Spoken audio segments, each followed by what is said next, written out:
Mesdames, Messieurs, bienvenue à Info Pacifique. Voici les titres qui dominent l'actualité.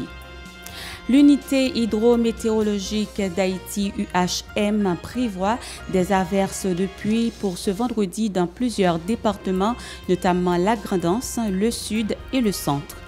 Des individus non identifiés ont vandalisé les locaux du plus ancien quotidien du pays, le Nouvelliste, causant des dommages considérables.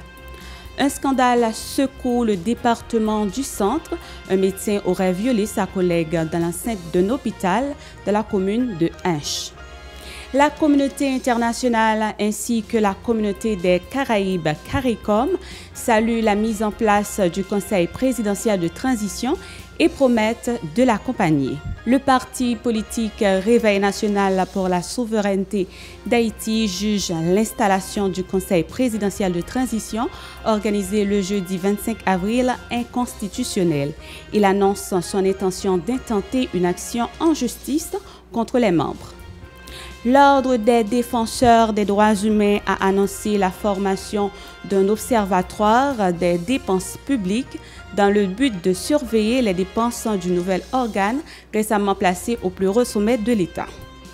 Le corps spécialisé de sécurité des frontières terrestres CEFRON a arrêté 49 migrants haïtiens, dont 38 hommes, 6 femmes et 5 mineurs en situation irrégulière, a rapporté le jeudi 25 avril le journal dominicain Listín Diario. Mesdames, Messieurs, restez avec nous pour le développement. Merci de votre fidélité, Mesdames, Messieurs. Voici le développement de ce journal. L'unité hydrométéorologique d'Haïti, UHM, prévoit des averses pour le vendredi 26 avril sur les départements de la Grand'Anse, du Sud, du Centre, du Nord, du Nord-Ouest, de l'Artibonite et de l'Ouest à cause des intempéries. Selon les prévisions, des inondations sont possibles dans les départements de la Grand'Anse, du Sud et du Centre. De ce fait, la protection civile appelle les habitants à la vigilance et à la prudence. La direction du quotidien Le Nouvelliste a annoncé que des individus non identifiés ont vandalisé ces locaux situés à la rue du Centre, à Port-au-Prince, et ont causé des dommages matériels considérables. Le journal Le Nouvelliste a 125 ans d'existence. La communauté internationale comprenant la France, le Canada, les États-Unis, le Kenya ainsi que la communauté des Caraïbes salue la mise en place du Conseil présidentiel de transition CP et affirme qu'une étape cruciale a été franchie. La communauté internationale promet au CP accompagnement et soutien. On se le rappelle, la CARICOM a été l'instigatrice principale des démarches et a abouti à la mise en place de cet organe. Pour sa part, William Ruto, le président kényan, déclare être prêt pour le déploiement de la force multinationale de soutien à la sécurité en Haïti. Le docteur Lafleur aurait violé une collègue médecin dans l'enceinte d'un hôpital de la commune de Hinche. Des citoyens dénoncent les manœuvres du directeur de l'hôpital qui fait pression sur la PNH afin d'obtenir la libération du docteur qui se retrouve en détention. La police nationale d'Haïti, PNH, a reçu jeudi à l'aéroport international Toussaint Louverture un lot de matériel et d'équipements pour le renforcement de la capacité opérationnelle des policiers. Présentés sur la page officielle de l'institution, ces matériels ont été achetés par le gouvernement haïtien et le gouvernement américain a assuré la livraison.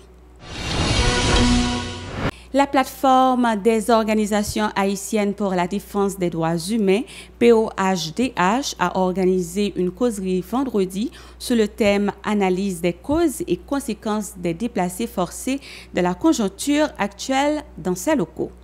À l'occasion, le secrétaire de la plateforme Alermi, Pierre Villus, a vivement dénoncé la situation difficile dans laquelle se trouvent les personnes déplacées. Écoutons-le au micro de Véron Arnaud et Michael Franz Stevens.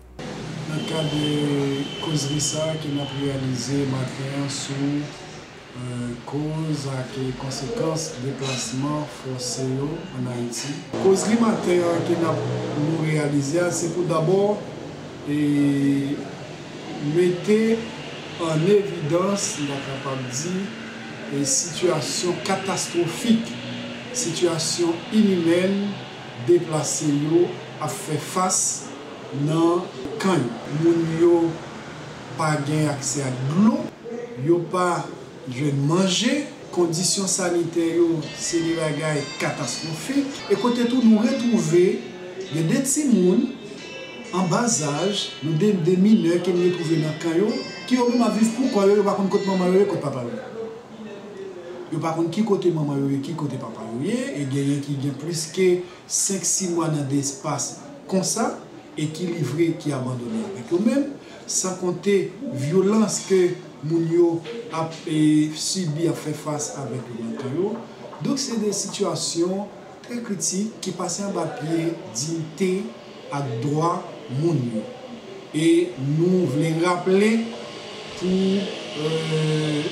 que il y a des conventions qui traitaient question ça et déplacement forcé et comme problème de violation de l'homme, mais principe directeur qui concerne les déplacements forcés dans notre pays.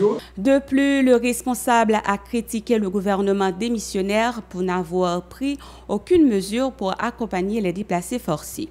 Il encourage ainsi tous ceux qui ont été contraints d'abandonner leur domicile à déposer une plainte contre les anciens dirigeants. Écoutons.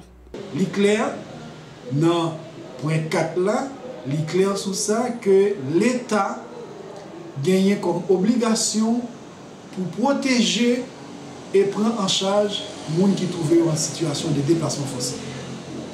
Et ça m'a assisté dans le pays.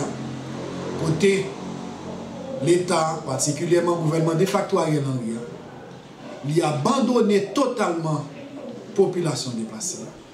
Il n'a pas apporté qu'une assistance à la population déplacée. Non seulement son gouvernement que nous rendons responsable des situations, parce que il n'a pas pris qu'une disposition pour permettre que nous freiner le climat, violence, insécurité qui a valu le terrain dans le pays. Pendant l'espace de 32 mois, montrer toute ton insouciance, indifférence par rapport à calamité, péripéties, souffrance, atrocité, population a fait face à elle. C'est ça qui fait nous l'important que la population organisée, les différents secteurs victimes organisées, pour porter plainte contre le gouvernement de facto Ariel. Parce que il n'a pas porté assistance à deux mondes de population qui sont en danger. Le parti politique Réveil national pour la souveraineté d'Haïti considère l'installation du Conseil présidentiel de transition qui s'est déroulé le jeudi 25 avril comme étant inconstitutionnel. Le coordonnateur du parti, Jean-Tel Joseph, a annoncé son intention d'intenter une action en justice contre les membres du CP. Il déclare également que le parti envisage de demander des comptes à ceux qui ne débloqueraient pas de fonds pour ce gouvernement qu'il juge illégitime. Écoutons-le au micro de Yasmine Sanon et Marie-Carmel Auguste. On est, ça fait là, tout groupe où est calé, c'est des groupes qui ont renforcé accord 21 décembre. C'est Ariel qui l'a encore. Parce que accord 21 décembre. L'ancien responsable de l'Agence nationale pour les aires protégées, ANAP, a annoncé un mouvement de contestation contre le CP qui, affirme-t-il, n'apportera aucun résultat positif. Écoutons-le. L'organisation fait commencer, collaborer, pas de résultat. Et mobilisation de l'ancien ANAP, c'est une mobilisation pour nous pas accepter. 9 pour nous avoir c'est mieux pour nous pas accepter pour nous vendre dernier richesse pays. Nous venons nous mobiliser pour ne pas quitter.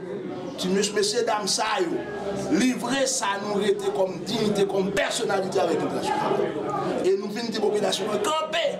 Si nous quittons pour ça passer, et bien nous nous garantir, nous n'avons pas besoin de fier comme peuple encore. La seule fierté que nous avons gagnée comme peuple, songez ça, c'est ancêtres nous qui ont campé en face de l'armée Napoléon qui te bat nous, qui comptait ça pour nous décider sur nous. Mais je dis, nous avons des collabos, nous avons des restes avec de l'international qui choisit de faire d'être employés de la CARICOM au mépris des sacrifices de nos ancêtres. N'a pas dit que ça ne va pas passer. Parce que je dis, il y a des fils légitimes de Dessalines. Il y a des fils légitimes de Toussaint Louverture. Qui croient que le combat aujourd'hui, son combat vivre ou mourir. Et nous allons garantir au niveau réveil à tout à l'heure. Ce soit nous vivre ou bien nous mourir. Mais celle bagaille nous croit. Puisque le peuple là avec nous, c'est l'adversaire qui va mourir. Nous vivons bon côté peuple là pour mener le peuple là à la terre promise.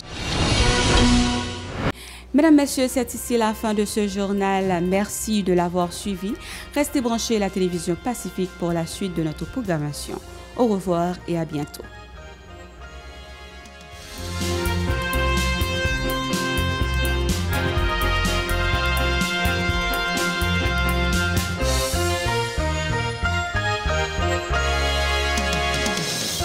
Si vous jugez que cette vidéo est intéressante, n'hésitez pas à liker et partager la vidéo. Et surtout, n'oubliez pas de vous abonner à cette chaîne et activer la cloche de notification pour ne pas louper aucune de nos vidéos.